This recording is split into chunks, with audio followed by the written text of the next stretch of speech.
안녕하세요. 오늘은 동양평화라는 말 속에 얽혀있는 구한말 숨겨진 한 역사에 대한 이야기를 해보겠습니다. 이전에 올린 영상에서 이 내용에 관해 부분적으로 다루기도 했었는데 이번 영상에서는 좀 더 구체화시켰습니다. 시청자분들이 달아주신 소중한 댓글 중에 일제가 선동한 동양평화에 대하여 사상적 저항으로서 안중근 의사의 동양평화론을 볼 수 있냐는 질문이 동력이 되어 만든 영상이기도 합니다. 한편으로는 당시 소위 동양주의, 아시아주의로 대변되는 일제의 선동에 넘어가 버린 일부 조선민들의 근거 없는 낙관주의와 현실 인식의 하자를 적나라하게 보여주는 역사라 이런 아프고 슬픈 통사 비사의 재발을 막기 위한 경각심 차원에서 이야기를 진행하고자 합니다. 그럼 먼저 동양주의에 관해 이야기해보면 동양주의는 아편 전쟁을 기점으로 서구 국가들이 극동지역 안보에 위협적으로 다가옴에 따라 일본 국내에서 대두되기 시작한 이상주의입니다. 이상주의이기 때문에 이후 일본 역사가 보여주듯 실제로 흘러간 현실과는 많은 차이를 보여줍니다. 이 동양주의는 1863년 동양 3국이 연합해서 서구 세력들을 막아야 한다고 주장했던 가스 가이슈의 사례를 보면 그 뿌리를 메이주신 이전으로도 소급할 수 있을 것 같습니다. 이후에도 계속 계승되어 1880년에 결성된 흥화이라는 조직은 수신사 일행으로 일본에 왔던 조선 사신들에게 이 동양주의 사상을 전파하기도 합니다. 그런데 이 동양주의 역사 흐름 중 가장 악렬하고 치명적인 영향력을 보여준 것은 다루이 도키치라는 인물이 편찬한 대동합방론입니다. 1885년 후쿠자 유키치가 아구는 사절이라며 타라 입구를 부르짖고 있을 때 한쪽에서는 동양주의에 관한 책의 집필을 시작합니다. 그리고 1893년 청일전쟁이 발발하기 1년 전 대동합방론 책이 완성됩니다. 대동합방론의 요지는 이 책의 한 구절이 제대로 보여줄 것 같습니다. 일한을 한 나라로 하고 청국은 합종하면 러시아 동양 함대도 대마도 해협을 지나서 진화해로 들어갈 수 없을 것이다. 여기서 일한을 한 나라로 한다는 의미는 종속 관계를 의미하는 것이 아니라 대등한 관계 속에서 연방 국가를 만든다는 의미입니다. 그리고 이 연방국의 이름을 대동국이라 칭한다고 이야기하고 있습니다. 즉 조선과 일본은 서로의 주권이 유지된 채로 평등 관계 속에서 공통의 상위 국가를 만들고 청나라와 동맹 관계를 맺어 서구 세력, 그 중에서 특히 러시아에 대적한다는 논리입니다. 그러면서 최종적으로 적도 지역의 아시아 국가들을 유럽 세력으로부터 해방시켜 아세아 황인국의 일대 연방을 만든다는 이상주의였습니다. 1893년 6월 이 책이 출판되었을 당시 아이러니하게도 일본 국내에서는 천박하고 우원하여 한번 읽어볼 가치도 없다고 혹평을 받았습니다. 그러나 조선과 청나라 사람들은 이 이상주의에 제대로 넘어갑니다. 이 책이 조선과 청국에서 파급력을 갖게 된 구체적인 시점을 현재 확인할 수 없으나 청일전쟁 이후인 것은 확실하다고 봅니다. 청일전쟁의 승패 결과 그전처럼 일본을 도의로 치부하기에는 너무 커져버려 대일 인식이 바뀐 것도 한 가지 이유였고, 무엇보다 1897년 러시아가 극동 함대를 보내 여순과 대련을 점령하여 직접적으로 패권 행세를 시작한 것이 큰 계기였다고 봅니다. 실제로 청일전쟁 이후 청나라 내부에서는 강유의 양계초 등이 광서제를 설득하여 1898년 변법 자강 운동을 추진합니다. 이때 강유의가 광서제에게 바친 책 중 본인이 저술한 일본 변종고라는 책이 있었습니다. 그 책 내용 중 강적을 사자로 삼는데 구애받지 말자는 문구가 나옵니다. 한마디로 얘기하면 메이지 유신을 모방해 청나라도 개혁하자는 것이 강유의의 구상이었습니다. 광서제는 이 책을 두고 이것을 열람했을 때 심히 기뻤다. 매일 좌우에 두고 차례차례 선택하여 시행해 나가자고 말할 정도였습니다. 그리고 같은 연도에 강유의가 대동합방 신의를 편찬하는데 대동합방론에 사상적인 영향을 받아 나온 책임을 알 수 있습니다. 조선 같은 경우도 기록 중에 대동연방 사안이라는 책이 조선에 유포되었다는 기록이 있고, 우치다 료에이가 1907년 이등 방문에게 보낸 편지 중에 대동합방론이 일부분 첨산된 채로 여기저기 산포되어 있는 것을 본 적이 있다는 기록이 나오기도 합니다. 1907년이면 좀 후대의 기록이긴 하지만 이미 조선 곳곳에 책이 유포되어 있는 상태를 말하고 있기 때문에 대동합방론은 그전부터 조선 각지로 퍼져나갔던 것으로 보입니다. 이렇게 책의 유포와 함께 당시 동양주의가 사람들의 사상에도 상당한 영향을 끼쳤다는 것도 알 수 있는데, 1896년 독립협회 회장직을 맡기도 했던 안경수가 이런 말을 하기도 합니다. 청나라와 한국은 뭐든지 간에 선진자인 일본국의 원교에 신뢰를 가져야만 한다. 철두철미하게 동방의 부액자가 되어주고 있고, 그 평화와 흥룡의 지도자다움은 피할 수 없는 그들의 천직임을 깨달아야 한다. 특히 안경수가 독립협회 회장이었을 때 이완용이 위원장이 있었습니다. 저런 말을 한 안경수의 사상을 통해 보면 이완용이 친일파로 변절한 시점도 대략 이때쯤이 아닐까 싶습니다. 그리고 이 동양주의 사상에 넘어갔던 또 다른 대표적인 인물로 동학교도 출신의 손병희 이용구도 있었습니다. 이용구 같은 경우는 완전히 심취한 수준이었는데 1906년 그가 우치다 료헤이와의 회담 중에 나의 소지 역시 다루이 도키치의 대동 합방이 있다라는 말을 하기도 합니다. 당시 조선 사람들이 동양주의에 왜 넘어갔을까에 대해 생각해봤는데 그건 조선인들의 사고의 틀에서 단서를 찾아볼 수 있지 않을까 싶습니다. 조선인들이 표방했던 유교 이데올로기 그리고 실제 행동하의 모순 위선 등 모든 것들을 거두절미하고 그들 사고 회로의 핵심 뼈대를 생각해봤는데 국가 이해 관계를 초월한 상위의 도덕을 더 미덕으로 여기는 것이라고 현재까지는 결론 지었습니다. 예를 들면 13도 창의군 대장이었던 이인영이 출격 직전 부친의 3년상을 이유로 귀양한 것 같은 사례를 꼽을 수 있습니다.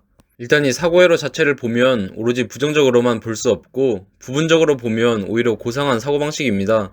인권이라는 상위의 도덕하에 국제기구를 매개로 국제적 협조 공조를 하려고 노력하고 있는 현 국제 패러다임에 상통하는 측면이 있고 어쩌면 점점 더 전 지구적 차원의 자연환경 보호라는 상위의 도덕을 우선시해 나갈 다음 세대의 주요 사고 회로가 될 것 같기도 합니다. 그러나 이 사고방식은 19세기를 극복하기에는 최악의 걸림돌이었고 조선이 20세기를 버티지 못하고 역사 속으로 사라져버린 이유이기도 합니다. 물론 을미사변을 계기로 조선 사회가 드디어 대한제국이라는 새로운 정체성과 함께 국가, 민족이라는 개념에 눈을 뜨기 시작했습니다. 그렇지만 한편에서는 일제가 옆에서 조장하는 동양주의라는 유토피아 같은 사상에 넘어가 버립니다. 무엇보다 대동합방론 책을 읽어보면 서양과 동양을 이분법적으로 설명하는 구절들이 나옵니다. 서양을 타자화시키면서 그들은 경쟁, 징악, 형벌을 가치로 여기지만 동양은 권선, 교화, 도덕, 친화를 더 가치에 둔다는 식으로 당시 유교 이념으로 대변되는 전통적인 가치들이 무너지고 있던 조선인들의 자존심을 어루만져 줄 수 있는 문구들이 많이 있었습니다. 그래서 조선인들이 더욱 이 동양주의 유혹에 빠졌던 것이라고 봅니다. 조선과 비슷한 사고방식을 갖고 있던 청나라의 경우도 앞에서 당시 강유희가 대동합방 신의를 편찬했다고 했는데 그 책에서도 대동합방론을 본인들 입맛에 맞게 유교의 유토피아인 대동사회의 실현으로 이어지도록 이해하여 받아들입니다. 결국 이 동양평화라는 새로운 상위의 도덕으로 인해 대한제국이라는 국가와 그 구성원인 대한인이라는 민족에게만 집중해도 이미 한참을 늦었는데 역사는 더더욱 암울해져 갑니다. 왜냐하면 이 시대를 헤쳐가는 생존책 중 핵심적인 요소가 바로 내셔널리즘, 민족주의이기 때문입니다. 국익을 중심으로 한 냉철한 판단만이 요구되는 시대였습니다. 결국 러일 전쟁이 터질 당시 일부의 조선민들은 대한제국에 가장 탐욕을 보이고 있던 일본에게 경계심은커녕 협조하는 모습을 보여주기에 이릅니다. 다만 주의할 점은 러일 전쟁 이전 조선민들이 일본의 이권 침탈에 대해 문제의식을 갖지 않았던 것은 아닙니다. 문제는 동양주의라는 환상 속에서 백인, 황인종, 서양, 동양의 대립구조 틀로 세상을 바라보았고 그 틀 속에서 일본의 침략성이 상대적으로 묻혀버렸다는 겁니다. 그래서 당시 조선민들 중에 동양 평화를 내세우며 러시아의 전쟁 선포를 한 일본에게 응원을 하거나 협조하는 사람들이 나오게 됩니다. 여담으로 루스 베네딕트가 일본 문화에 대하여 국화와 칼이라는 유명한 책을 남기는데 한일 역사를 고찰해보면 우리에게는 국화 속 칼이 더 어울립니다. 16세기 사쿠라의 방심하다 카타나의 눈 뜨고 코가 베어나갔듯 19세기 또 한 번 사쿠라의 눈이 멀어 꽃잎 뒤에 숨은 카타나를 보지 못하고 있는 상황이 오고 만 겁니다. 그 당시 일부 사례를 보면 손병희 선생이 러일 전쟁 당시 일본에 군자금을 기부하거나 일본군의 사람들을 협력시키고자 하는 모습을 볼 수 있고 안중근 의사가 저술한 동양평화론 서문에도 이런 모습에 대한 기록이 나옵니다. 한청 양국 국민은 그런 행동을 하지 않았을 뿐만 아니라 도리어 일본 군대를 환영하고 그들을 위해 운수, 치도, 정탐 등의 수고를 아끼지 않고 힘을 기울였다. 이런 역사 중 가장 앞권은 1904년 11월 2일 탄생한 일진회입니다. 본래 8월 18일 일진회 전신인 유신회가 결성되었을 때 대한제국 정부에서 군경을 보내 해산시키려고 하긴 했는데 일본 헌병대의 비호로 못 막아냅니다. 물론 그 배후에는 대한제국 땅에 주둔하고 있던 일본군이 있었습니다. 그래도 서울에서 쫓아낸 데는 성공하는데 1905년 1월 10일 일진회는 독립협회가 있던 독립관에 연설회를 개최하여 사람들을 선동하기 시작합니다. 이때 핵심 인물은 송병준, 윤시병, 이용구입니다. 당시 윤길병이 연설한 내용들을 보면 7년 만에 독립관의 적막한 문을 다시 여니 우리나라 독립의 기초를 다지는 날이 바로 오늘이다 라는 말을 합니다. 그리고 송병준의 한 말 중에는 10년 전 일본이 삼각하여 동양을 유지한다는 의협심으로 청일전쟁을 일으켰고 우리 대한의 자주 독립을 제1의 정략으로 삼았다. 그때부터 우리는 천국의 속박으로부터 벗어날 수 있었다. 동맹국의 은희에 확고한 신뢰를 가지며 몇십 년, 몇백 년이 걸리더라도 반드시 목적을 달성한다라는 말을 합니다. 개인적으로 청일전쟁으로 조선의 독립을 이루게 해준 일본의 은희에 보답하라는 취지의 말들을 보면서 후금의 직접적인 위협에도 불구하고 조선을 다시 살려준 명나라의 제조지은에 보답해야 한다는 사상을 가졌던 유학자들과 오랫됩니다. 이를 통해 일진의 꼴통들은 조선의 구태의연한 사고방식이 관성적으로 남아있던 망령들이 아닌가 싶습니다. 어찌되었든 이런 동양주의 판타지에서 조선인들의 꿈을 깨우게 해주는 사건이 발생하는데 1905년 11월 17일 체결된 일사늑약입니다. 체결 전날 외부 대신 박재순이 빈사이에 한국이 여명하고 있는 것은 외교관계 덕분이다. 이 외교조차 일본에게 위임하면 목숨이 완전히 끊기는 것과 같다고 말했듯 그나마 대한제국의 주권을 떠받들고 있던 외교권을 박탈당하게 됩니다. 흔히 일사조약은 일사늑약이라고 불리는데 그 이유는 당시 하야시 일본 공사가 본국에 보고한 문서에서 찾아볼 수 있을 것 같습니다. 황제는 원만히 타협하라고 칙명은 내렸으나 새로운 협약에는 반대한다고 결정, 즉 최종 결재권자가 동의와 서명을 안 했기 때문에 일사조약이 일사늑약이라고 불리고 있습니다. 실제로도 이등 방문이 조약 체결을 위해 궁궐에 들어왔을 때 일본 주둔군 사령관을 위시한 일본 군대와 동행했었습니다. 결국 이때부터 대한제국 정부는 사실상 괴뢰정부였고 그와 함께 이 땅에는 저항의 역사가 또 한 번 시작됩니다. 조약 체결로부터 며칠 안 된 11월 20일 장지연이 황성신문에 게재한 시일야 방송대곡이라는 논설이 치명적인 낙관과 허상에 빠져있던 사람들을 깨워줍니다. 후작은 평소 동양 삼국의 정족 안녕을 주선 하겠노라 자처하던 사람인지라 이 조약은 비단 우리 한국뿐만 아니라 동양 삼국이 분연을 빚어낼 조짐인즉 그렇다면 이등 후작의 본뜻이 어디에 있었던가? 보통 겉과 속이 다른 일본인들 언어문화 이중성을 이야기할 때 타테마에와 혼내라는 말을 많이 쓰는데 결국 조선인들은 일본의 혼내, 즉 본심을 눈치채지 못했던 겁니다. 사실 일본은 이미 1870년대 정한론을 떠들고 있을 때부터 조선은 진구가 사만 정벌을 한 이래 일본의 신속국이었다는 역사관을 가지고 있었습니다. 1885년 텐진조약 체결 당시 이등방문이 이용장과 회담을 할 때 이등방문은 진구가 옛적 정벌하여 사만을 신속국으로 삼았다는 이야기를 하기도 합니다. 1898년 한 프랑스 저널리스트가 쓴 이 책에도 당시 일본의 보편적인 대중인식이 묻어 있습니다. 고베에 있는 아마테라스를 모시는 신전에서 진구가 착용한 투구 파편을 본 적이 있다. 이때부터 14세기 말까지 조공을 바친 사신들이 매년 부산을 거쳐 미카도 혹은 쇼군의 궁정으로 왔다고 한다. 일제 패망 이후로 이 신화는 폐기된 학설이 되지만 이 당시에는 조선 땅을 점령하여 다시 진구의 시대로 복구하는 것이 일본인들이 품고 있던 속마음이었습니다. 그리고 1904년 5월 압록강 전투를 계기로 일본 육군이 만주로 넘어갈 때 일본의 본심인 조선 송영화 작업이 본격적으로 현실에 대놓고 드러나기 시작합니다. 이때쯤 원로였던 마츠카타 마사요시가 이등 방문에게 보낸 편지를 보면 다음과 같은 향후 대한제국에 대한 정책 방향을 엿볼 수 있습니다. 한국 경영의 제1의 요인은 한국의 이해관계보다는 제국의 이해관계에 중점을 두어야만 하는 것에 누구도 이의가 없다는 것이다. 한국을 다른 국가로 보지 않고 우리 제국 판도의 일부분으로 보아야 하며 그것에 상응하여 시설 설치와 경영을 해야만 한다. 우선 착목해야만 하는 것은 한국의 외교에 있다. 예전부터 한국에 대한 근심거리는 내정보다는 외교에 있었다. 그들의 외무부를 우리 외무성 1국으로 만들고 외교상의 자유를 우리 수중에 넣어야 한다. 앞서 소개한 이 프랑스 저널리스트가 제대로 파악하고 있듯이 청일전쟁 이후 대한제국이 그나마 연명하고 있었던 것은 유럽 국가들의 개입, 특히 러시아와의 외교 관계 덕분이었습니다. 그러니 일본은 그 마지막 생명줄까지 끊어버리려고 했던 겁니다. 그리고 1년 뒤 1905년 4월 8일 일본 정부에서는 대한제국의 보호국 확립을 위한 다음과 같은 각의 결정을 내립니다. 열국의 태도에 대하여 심사숙고하여 가능한 외부의 장애를 불러들이지 않을 수단을 강구한 다음 적당한 시기에 그것을 단행함. 그리고 7월 29일 미국으로부터 대한제국 지배권에 대한 약속과 지지를 받고 8월 12일에는 영국으로부터 받습니다. 이때 반대 급부로 일본은 미국에 대해서는 필리핀의 지배권, 그리고 영국에 대해서는 인도의 지배권을 지지해주겠다고 약속합니다. 9월 5일에는 패전한 러시아와의 포츠머스 강화 조약을 통해 러시아로부터 대한제국에 대한 일본의 우월권을 인정받습니다. 이렇게 외부의 장애를 모두 소멸시킨 다음 11월 17일 일사늑약이 체결됩니다. 이후 그 다음에 1906년 2월부터 이등 방문을 조선 통감으로 한 통감 정치가 시작됩니다. 그리고 앞서 언급했듯 외세의 침략과 항상 짝을 이루는 한국사의 또 다른 한 축인 저항의 역사도 같이 시작됩니다. 일사늑약 체결 얼마 안 된 1905년 11월 고종은 몰래 시종무관 현상권을 러시아에 파견해 니콜라이 2세에게 주권 회복에 원조를 해달라는 친서를 보냅니다. 러시아가 영국, 오스트리아, 이탈리아, 미국, 독일, 프랑스 공사관에 고종의 친서를 대신 전달해주긴 하는데 이때 프랑스 빼고는 전부 무시합니다. 사실 고종 같은 경우는 러일전쟁 이전부터 중립국 선언을 하기도 하고 유럽 각국에 친서를 보내 자주 독립에 대한 지지를 호소하기도 합니다. 하지만 한편으로 여기서 고종의 한계가 엿보이기도 하는데 고종도 결국은 정치 외교의 윤리를 불가분의 관계로 이해했던 조선인들의 사고 방식에서 살피하지 못했음을 알 수 있습니다. 다시 말하면 기존 대한제국과 수호 조약을 맺고 있던 서구 국가들이 윤리적 차원에서 위험에 빠진 대한제국을 도와줄 것이라고 기대를 했던 겁니다. 안타깝지만 그가 살았던 시대에는 아직 국제연합 평화유지군과 같은 개념이 태동하지 않았습니다. 어찌되었든 이후로도 저항은 계속되는데 이등 방문이 직접 쓴 기록들을 통해서 이 저항의 역사가 어땠는지 소개해드리겠습니다.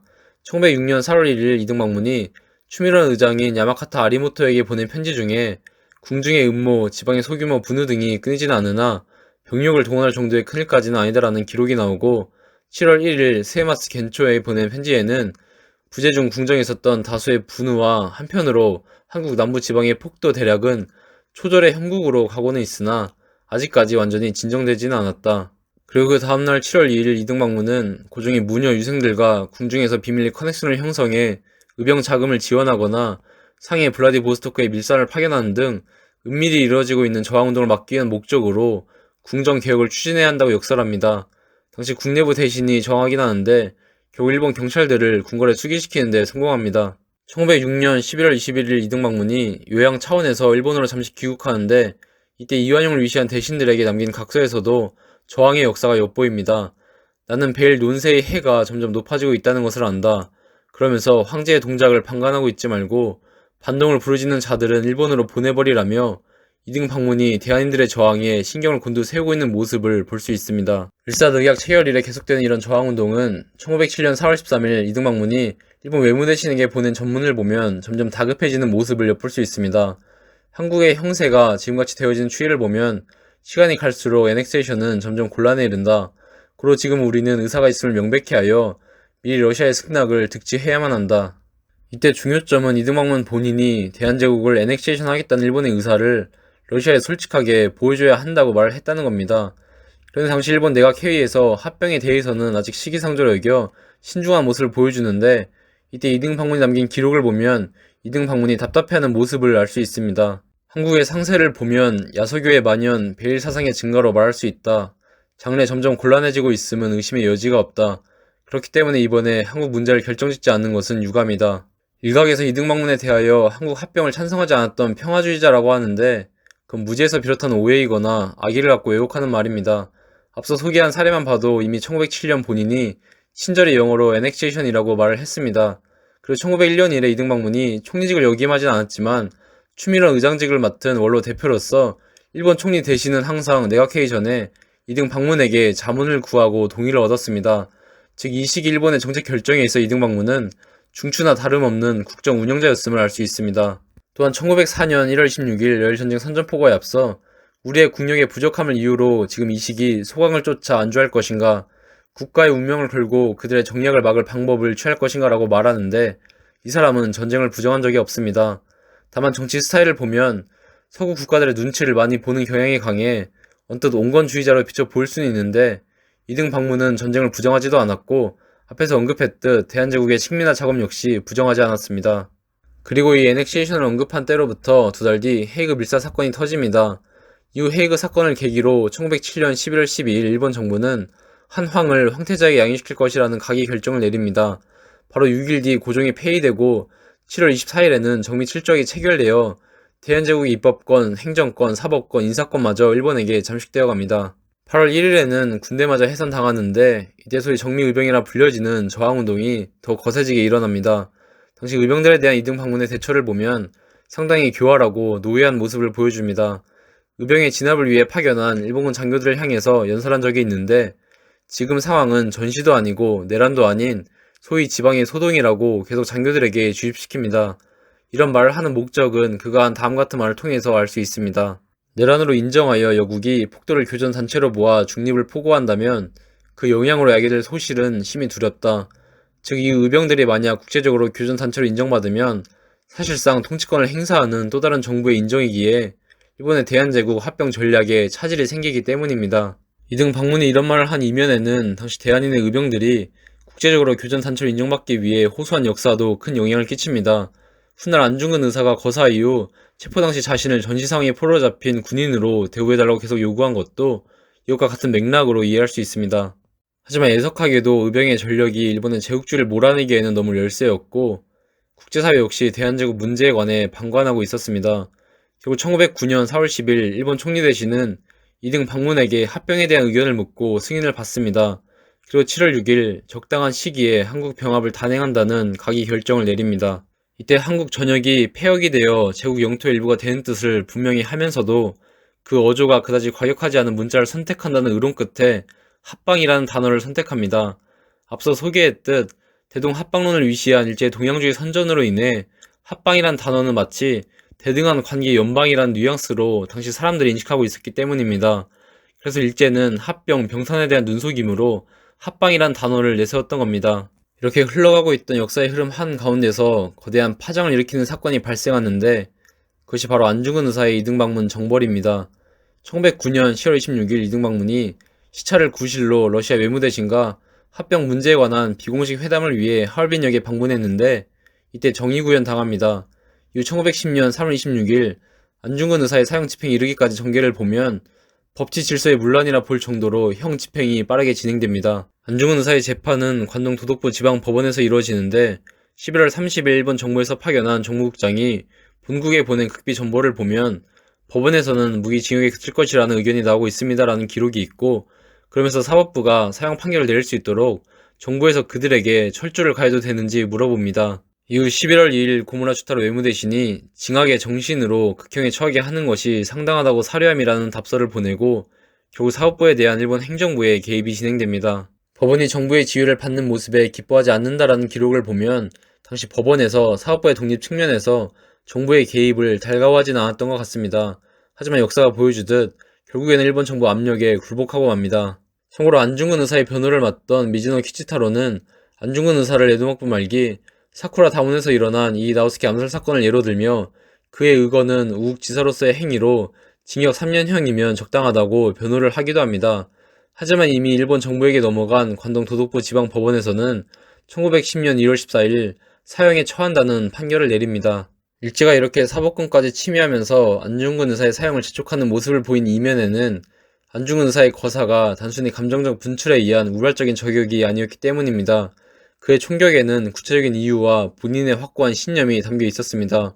그가 품고 있던 뜻은 이등방문의 15개 죄악을 열거한 것 중 마지막 15조에 응축되어 있습니다. 이로써 동양 평화는 영구히 파괴되었으며 수많은 사람들은 멸망을 피할 수 없게 되었다. 안중근 의사는 지난 10년간 일제가 선동해왔던 거짓 동양 평화를 7발의 총성으로 처단하고 진정한 동양 평화의 길이란 어떤 것인지 만방에 호소하고자 한 겁니다. 그가 한 말을 보면 이른바 이등방문은 천하대세를 깊이 헤아려 알지 못하고 함부로 잔혹한 정책을 써서 동양 전체가 장차 멸망을 면하지 못하게 되었다. 동양을 보호하려면 먼저 정략을 고쳐야 한다. 때를 지나 기회를 놓치면 후회한들 무엇하리요. 하얼빈에서 총 한 방으로 만인이 보는 앞에서 늙은 도적 이토의 죄악을 성토하여 뜻있는 동양 청년들의 정신을 일깨운 것이다. 그리고 안중근 의사는 새롭게 제시하고자 하는 본인의 동양주의를 사람들에게 널리 알리기 위해 3월 15일 옥중에서 동양평화론이라는 책을 저술하기 시작합니다. 그러나 안중근 의사가 설파하는 이 새로운 동양주의는 일제 입장에서는 본인들 제국주의의 대항마가 될 또 하나의 사상이 될 수 있기 때문에 저술을 시작한 지 10일밖에 안 되는 1910년 3월 26일 교수형이 바로 진행됩니다. 안중근 의사 본인은 이 책의 집필을 시작할 당시 2개월 정도의 시간이 남아있을 것이라고 예상했었다는데 일제가 상식 이상으로 사형 집행을 날짜를 단축시켜 버린 겁니다. 그래서 안중근 의사가 새로운 대안으로 제시하고자 했던 동양 평화론의 핵심 내용을 소개하면 한중일이 대등한 관계 속에서 회원을 각각 선출하여 동양 평화회라는 상설 국제 기구를 공동으로 운영하는 것을 제안하였고 이 동양 평화회라는 공동 국제 기구의 존재 목적은 삼국의 경제적, 군사적 협력 및 공조를 통해 동양 평화를 지탱하는 구심점 역할을 하는 데 있음을 말하고 있습니다. 그리고 동양회의 본부는 그 시대 전쟁의 상흔이 강하게 남아있던 여순왕에 둘 것을 제안하고 각 나라에도 따로 지회를 설치한다고 말합니다. 안중근 의사가 제시한 이 새로운 평화의 길은 UN, EU, OECD 등 공동의 국제기구가 지탱하는 현 국제질서 패러다임과 유사점이 있는 구상이기 때문에 그 당시 안중근 의사는 역사의 흐름을 읽을 줄 아는 해안을 가졌었다고 볼 수 있습니다. 특히 이런 안중근 의사의 사상은 당시 일본 국내에서 주류는 아니지만 그를 역사의 또 다른 한 축을 담당하고 있는 반전주의자, 반제국주의자, 무정부주의자, 사회주의자 등 일본 제국주의 정부 정책에 반대하는 사상가 및 사회운동가들도 끌어들일 수 있는 잠재력이 있었습니다. 실제로 고토쿠 슈슈이라는 사회운동가가 그의 동지들과 함께 메이지랑 암살 계획을 준비하다 1910년 6월에 체포당하게 되는데, 이때 그의 소지품 중에 한시가 적힌 종이가 발견됩니다. 거기에 다음과 같은 내용이 있었습니다. 삶을 버리고 을을 취하고 몸을 죽여 인을 이루었네. 안중근이여 그대일 때 거사에 하늘과 땅이 모두 요동쳤다네. 특히 이 사람은 해외 밀사 사건 당시 일본 국내에서 대한제국을 합병하라는 시위가 격해지고 있을 때 그 반대편에 서서 일본 정부는 한국의 독립을 보장해 주겠다는 언책에 충실하라며 반정부 시위를 했던 인물이기도 합니다. 이렇게 안중근 의사의 사상은 국제적으로도 여파가 있었으며, 무엇보다 국내의 조선인들에게도 제대로 된 현실 인식을 통해 완전히 대한 사람으로 거듭날 수 있도록 방향을 제시해 줍니다. 만일 백성이 없다면 나라가 어디 있을 것인가? 더구나 나라란 몇몇 대관들의 나라가 아니라 당당한 2천만 민족의 나라인데, 만일 국민이 국민의 의무를 행하지 않고서 어찌 민권과 자유를 얻을 수 있단 말인가? 즉 본인들이 주인의식을 가지고 민권과 자유의 쟁취를 위해 독립운동으로 나아가야 함을 말해주고 있습니다. 정리하자면 안중근 의사는 조선민들에게 새로운 국제 현실에 맞는 행동 방침을 알려줬을 뿐만 아니라 한층 더 나아가 일제가 선동하는 위선적인 동양평화의 허상을 자각시키고, 그에 대한 새로운 대안으로 본인이 저술한 동양평화론을 통해 진정한 동양평화의 길을, 향후 미래를 책임질 동양 청년들에게 나아가야 할 비전으로 제시해 준 겁니다. 상황이 이러했으니 당시 일본 정부 입장에서 안중근 의사를 계속 살려두기에는 그 잠재되어 있는 파괴력이 너무 위험하다고 판단합니다. 특히 안중근 의사와 리순 감옥에 있던 간수들과 얽힌 일화나 독립운동가 이광 선생이 광복 이후 안중근 의사를 회상하며 쓴 기록 중에 그 고상한 인품과 빛나는 눈으로부터 나는 그에게 비범한 첫 인상을 받았다는 문구와, 심지어 2등 방문 수행원으로 있다 안중근 의사의 총에 맞았었던 다나카 세이지로가 훗날 전 세계에서 가장 위인으로 생각하는 인물이 누구냐는 질문에 안중근이라고 말한 일화를 보면, 이분은 분명 강한 카리스마를 지니고 있던 인물이었습니다. 카리스마는 보통 신의 은총이라고도 불리기도 하는데, 상대방을 끌어들이는 신비롭고 강력한 흡입력이 안중근 의사에게 있었다고 봅니다. 그러니 안중근 의사의 인품에서 우러나오는 카리스마가 그가 설파하는 사상과 결합되면 예측할 수 없는 더 큰 파급력으로 이어질 수 있으니 일제가 사형을 그렇게 서두른 겁니다. 결정적으로 일제는 유가족들에게 안중근 의사의 유해를 넘기지 않습니다. 아무리 사형수라도 시신은 유가족들에게 주는 것이 관례였습니다. 그러나 일제는 끝까지 돌려주지 않는데, 만약 안중근 의사의 묘소가 성지와 성역화되었을 시 거기에 잠재되어 분출될 구심력과 파괴력이 무서웠던 겁니다. 결국 마지막까지 안중근 의사는 동양평화를 외치다가 순국하셨는데, 그 유언 중에 여기 모여선 일본 관원은 이후 한일 친선과 동양평화에 진력하기를 바라노라 라는 마지막 말이 의미심장하게 들립니다. 이렇게 안중근 의사의 거사까지 일사늑약이래 조선인들이 드디어 동양주의 허상에서 깨어나 철혈의 시대의 생존법을 깨달아 정상적인 궤도를 향해 한 발 나아가는 동안 아직도 잠에서 깨어나지 못한 부류가 있었습니다. 한 발 나아간다는 일진이라는 이름과 달리 근거 없는 낙관주의와 현실인식의 하자로 인해 사실상 퇴보의 길을 걷고 있던 이용구를 위시한 일진회입니다. 이 정치단체는 1909년 11월 4일 한일 합방을 요구하는 성명서까지 발표하는 지경에 이릅니다. 물론 여기서의 합방은 앞에서 언급한 대로 대동 합방론의 영향으로 대한제국과 일본이 대등한 법적 지위를 갖고 있는 연방과 같은 합방을 의미합니다. 사실 다루이 도키치의 대동 합방론도 비판적 사고가 있었으면 이 책이 얼마나 위선적인 내용인지 금방 알 수 있었습니다. 일단 다루이 도키치의 커리어를 보면 사이고 사카모리의 정한론을 지지했던 인물로, 심지어 이 사람은 본인이 무인도 탐방을 하고 다녔습니다. 조선 진출을 위한 군사적 거점을 확보하기 위해 자기가 발벗고 나선 겁니다. 또 책의 내용을 읽다 보면 다른 유럽 국가들은 식민지를 갖고 있는데 일본도 1등국의 반열에 오르기 위해서는 식민지를 가져야 된다며 식민 정책의 필요성을 역설하고 있고, 특히 조선과 일본의 관계를 이야기할 때 일본은 만세 일개이고 조선 500년 정도 된 왕조인데 그 관계를 어떻게 하면 좋을지 이야기합니다. 이때 형제 관계에 운운하는데 이미 그 속에 상하이 관계가 내재되어 있다는 것을 알 수 있습니다. 실제로 본인이 두 나라가 합방이 되면 일왕에게 대동국 맹주 일대 존호를 부여해야 한다고 말합니다. 즉 합방 운운하며 떠들어대는 대등 관계는 사실상 눈속임에 불과했던 겁니다. 즉 동양이라는 환상을 불어넣어 사람들이 친일로 전환하도록 교묘하게 짜놓은 책입니다. 일본어로 평화를 헤이와라고 하는데 공교롭게도 폐하를 뜻하는 헤이카와 발음이 유사합니다. 이 시대 일본인들이 조선 땅에서 떠들어대는 헤이와는 자기네 나라 도쿄에 있는 헤이카를 의미했던 것인데, 애석하지만 당시 조선민들이 그것을 간파하지 못했던 겁니다. 참고로 1910년 한일 병합이 있던 날 다루이 도키치가 그렇게 기뻐한 얼굴을 본 적이 없었다라고 한 그의 고향 사람의 말을 보면 그의 본심이 무엇이었는지 알 수 있을 겁니다.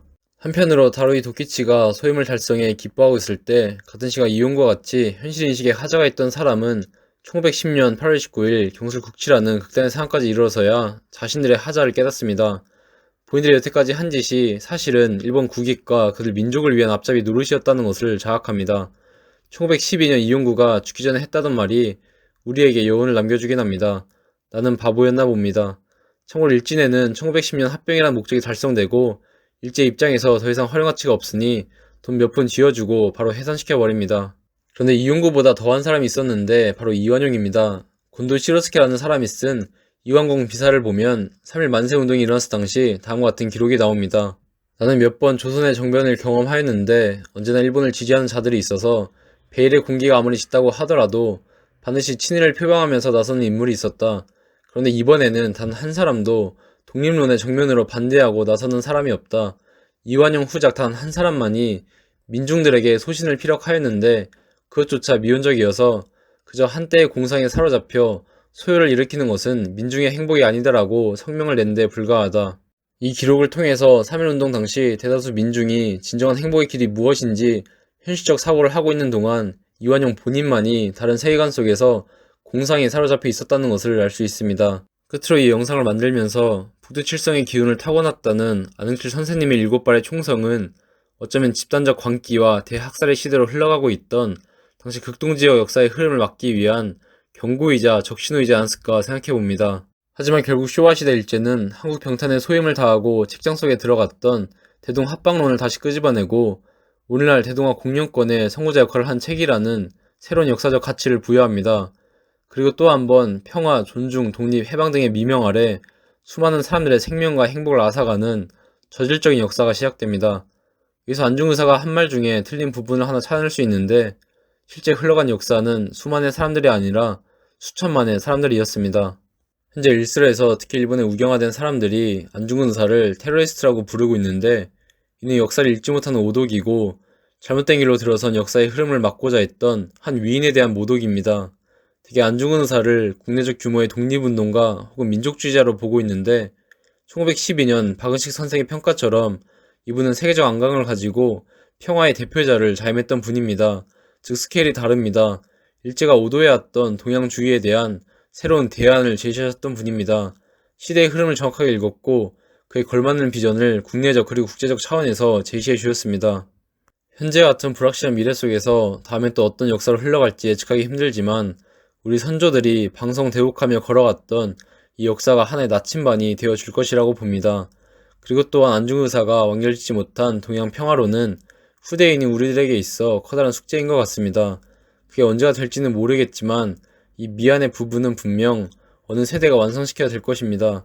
최소한 또 다른 비극의 재림을 막기 위해서 완성시켜야 된다는 의지라도 가져야 될 것입니다. 그래야지 안중근 의사의 이 말 속에 영원이라는 말을 지을 수 있을 것 같습니다. 다음에도 새로운 지식의 공유를 위해 더 좋은 콘텐츠로 찾아뵙겠습니다.